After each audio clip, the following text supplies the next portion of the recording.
Bonjour et bienvenue sur la chaîne Loisirs d'aventure. Aujourd'hui, nous allons aborder les 5 indices qui traduisent la présence d'or en orpaillage. Vous pouvez retrouver plus d'informations sur le site prospectiondeloisirs.fr. Avez-vous déjà entendu parler des signes révélateurs de la présence d'or et de paillettes dans les rivières? Ce n'est pas seulement une ou deux indications, mais plutôt un ensemble d'indices qui confirment la présence de ce métal précieux. C'est quelque chose que tous les chercheurs d'or devraient connaître, car cela forme la base de la recherche de gisements aurifères. Il est vraiment essentiel d'avoir ces connaissances de base pour mener des prospections efficaces. L'or, comme nous le savons, est l'un des métaux les plus lourds que l'on trouve dans les cours d'eau. Lorsqu'il y a des inondations ou des crues, il a tendance à se déposer au fond de la rivière et à suivre une sorte de trajet connu sous le nom de « Gold Line ». Cette ligne d'or transporte également divers minéraux tels que la magnétite, l'hématite, la rutile, la pyrite, le cuivre, le platine, les grenats et même les saphirs. Tout cela est transporté par le courant. Dans la région, il peut y avoir des dépôts d'or natifs ou d'anciens conglomérats alluviaux qui proviennent des pentes ou des collines voisines à ce cours d'eau. Ces dépôts sont emportés par l'érosion, la fonte des neiges, les pluies abondantes et les vents, finissant ainsi dans les cours d'eau à proximité. Maintenant, permettez-moi de vous expliquer ce qu'est exactement l'or. Il appartient à la classe des éléments natifs et fait partie du groupe de l'or, comprenant des métaux bien connus comme l'argent, le cuivre et le plomb. Dans le contexte de l'extraction de l'or natif joue un rôle crucial. On l'extrait des lits des rivières, de leurs pentes et des zones aurifères. Cependant, il est rarement pur. En général, il contient jusqu'à 10 à 15% d'argent ou de cuivre. Lorsque la proportion d'argent dépasse 20%, on l'appelle électrum. La couleur de l'or varie entre différentes nuances de jaune. L'or a des propriétés uniques. Il brille intensément avec un éclat mat et caractéristique et sans scintillement.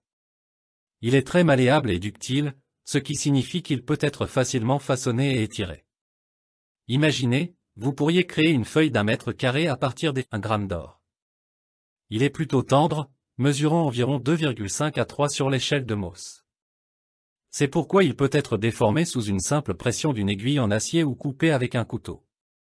D'un point de vue géologique, l'or a des caractéristiques particulières. Il est dense et son poids spécifique varie de 15,6 à 19,2 grammes par centimètre cube en fonction de ses impuretés.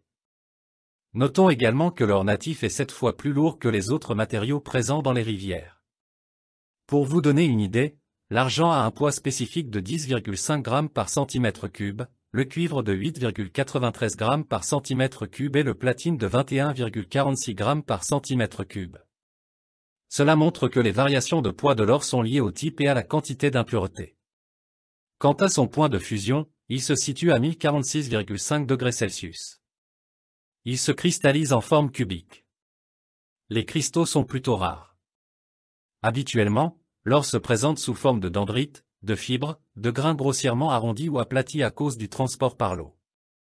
Les morceaux d'or pesant plus d'1 gramme sont généralement appelés pépites. Elles sont plutôt rares et chacune peut avoir son propre nom, comme grand triangle, trouvé en Oural, pesant 36,2 kg, ou plaque de Holterman, découverte en Australie, pesant 285 kg avec 93,3 kg d'or, associé à du quartz. En termes de caractéristiques chimiques, l'or est assez intéressant. Il est facile à polir et extrêmement inerte. Il est le seul métal qui résiste aux acides dilués et concentrés, ne réagissant pas à l'oxygène ni au soufre. Cependant, il se dissout légèrement dans ce qu'on appelle l'eau régale, un mélange d'acide chlorhydrique et d'acide nitrique. Il peut également former un amalgame avec le mercure, une propriété qui a été utilisée depuis l'Antiquité pour l'extraction et la purification de l'or. Lorsqu'il s'agit de l'orpaillage, la principale difficulté réside dans la distinction entre les paillettes d'or et les autres minéraux. Dans les placers aurifères, l'or se présente le plus souvent sous forme de grains arrondis, de paillettes, de petits éléments, de dendrites, etc. Parfois, il peut être recouvert d'hydroxyde de fer, ce qui le rend moins visible. Pour le reconnaître, observez sa couleur jaune doré, son éclat métallique mais non brillant et sa grande malléabilité. Quand il apparaît sous forme de petits grains et de paillettes, il peut être confondu avec des minéraux comme la pyrite ou la chalcopyrite, ce qui lui a valu le surnom des hors-des-fous chalcopyrites.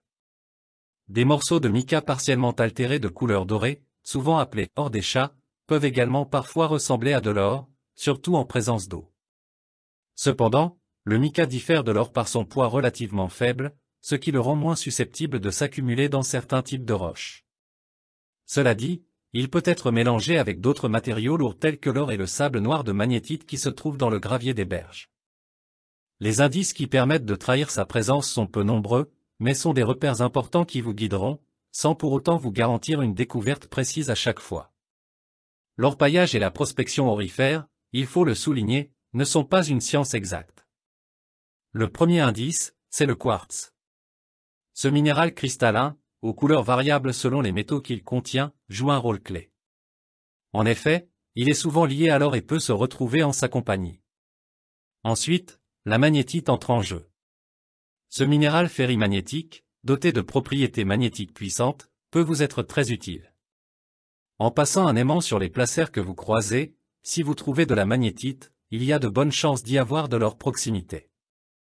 La magnétite est également présente dans le sable noir, le mélange de minéraux lourds que l'on trouve après le nettoyage à la bâtée lors de la recherche d'or. La prêle des champs, une plante aquatique, joue aussi un rôle mystérieux.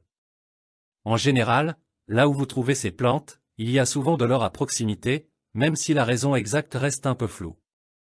Les pierres autour de vous, vous donneront des indices précieux.